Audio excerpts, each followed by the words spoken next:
இன்னும் ஒரு சுவாரஸ்யமான தரவு கணிலைப்பட்டது.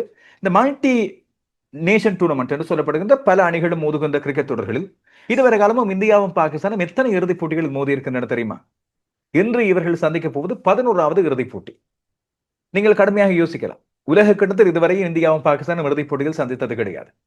ஆசிய கிண்ண போட்டியில் இதுதான் முதல் தடவை. அப்படியாக இருந்தால் வேறு என்ன போட்டி தொடர்கள்? இதை பற்றிய சுவாரஸ்யமான தரவு இது. முதல் தடவையாக இந்த இரண்டு அணிகளும் சந்தித்துக் கொண்டது ஆஸ்திரேலியாவில் இடம்பெற்ற ஒரு மினி உலக கிண்ணம் போல pension and Hedges world series தொடர் என்று ஒன்றை நடத்தினார்கள். வேர்ல்ட் சாம்பியன்ஷிப் தொடர் என்று உங்களுக்கு ஞாபகம் இருக்கலாம். இறுதிப் போட்டியில் சுனில் கவாஸ்கர் தலைமையிலான இந்திய அணி சாம்பியனானது.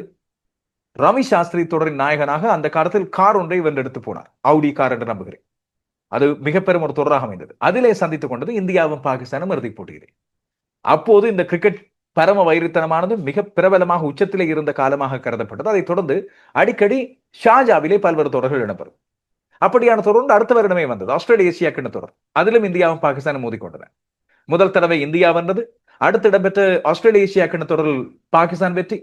மூன்றாவது தடவையாக வில்ஸ் கிண்ண தொடர் 1991ஆம் ஆண்டு இடம்பெற்ற விடையில் பாகிஸ்தான் வென்றது. மீண்டும் ஆஸ்திரேலிய ஏசியா கிண்ண தொடர் 93, 94 பாகிஸ்தானுக்கு வெற்றி. அதுக்கு பிறகு சில்வர் ஜூபிலி இண்டிபெண்டன்ஸ் கிண்ணம், அதாவது பங்களாதேஷ் சுதந்திரம் அடைந்து 25 ஆண்டுகளை முன்னிட்டு நடத்தப்பட்ட தொடரில் இந்தியா இறுதிப் போட்டியில் பாகிஸ்தானை வென்றது. இவை அனைத்தும் இந்தியாவும் பாகிஸ்தானும் மோதிக்கொண்ட இறுதிப் போட்டிகள். அதைத் தொடர்ந்து பெப்சி கிண்ண தொடர் 99ஆம் ஆண்டு இடம்பெற்ற வேளையில் பாகிஸ்தானுக்கு வெற்றி. கொக்கோ கோலா கிண்ண தொடர் 1998-99 பருவகாலத்தில் இடம்பெற்ற வேளையில் மீண்டும் பாகிஸ்தானுக்கு வெற்றி. ஐசிசி 2020 உலக கிண்ணம் 2007ஆம் ஆண்டு எங்கள் அனைவருக்கு ஞாபகம் இருக்கின்ற ஒரு தொடர்.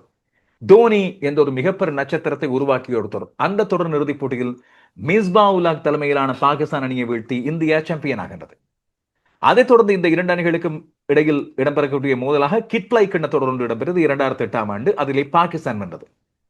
இறுதியாக 10வது இறுதியான தடவையாக இதுவரை காலமும் இந்த இரண்டு அணிகளும் சந்தித்துக் கொண்ட இறுதிப் போட்டி இடம்பெற்றது 2017 சாம்பியன்ஸ் டிராபி. அதிலே சப்ராஸ் அகமதின் தலைமையிலான பாகிஸ்தான் அணி சாம்பியன் ஆனது. எனவே இதுவரை இடம்பெற்ற 10 தொடர்களில் 3 தொடர்கள் மாத்திரமே இந்தியாவுக்கு வெற்றி. 7 தொடர்களில் பாகிஸ்தான் வென்றிருக்கிறது இறுதிப் போட்டியிலே. இதிலே 2020 ஃபார்மேட்டில் இடம்பெற்றது ஒன்றே ஒன்றுதான். அதில் இந்தியா வென்றது தோனியின் தலைமை. எனவே 7-3 என்று பாகிஸ்தான் முன்னிலையில் இருக்கின்ற இந்த தொடரில் இன்றைய நாளில் இடம்பெற போகின்ற மற்றும் ஒரு 2020 தொடரின் இறுதிப் போட்டி ஆசிய கிண்ணம். இந்த மகுடம் முதல் தடவையாக பாகிஸ்தானுக்கு போக போகிறதா, இல்லாவிட்டால் 9வது தடவையாக இந்தியா வென்றெடுக்க போகிறதா என்பதுதான் இப்போது கேள்வி. இதுவரை காலமும் ஆசிய கிண்ண தொடர்களில் இந்தியாவும் பாகிஸ்தான் முதல் தடவை. அப்படியாக இருக்கும்போது எந்தெந்த அணிகள் அதிகமாக மோதி இருக்கின்றன இறுதிப் போட்டிகள் என்று பார்த்தோம் என்று சொன்னால் இந்தியாவும் இலங்கையும் 9 தடவைகள், இலங்கையும் பாகிஸ்தானும் 4 தடவைகள், இந்தியாவும் பங்களாதேஷும் 2 தடவைகள், பாகிஸ்தானும் பங்களாதேஷும் 1 தடவை. இன்று இந்தியாவும் பாகிஸ்தானும் முதல் தடவையாக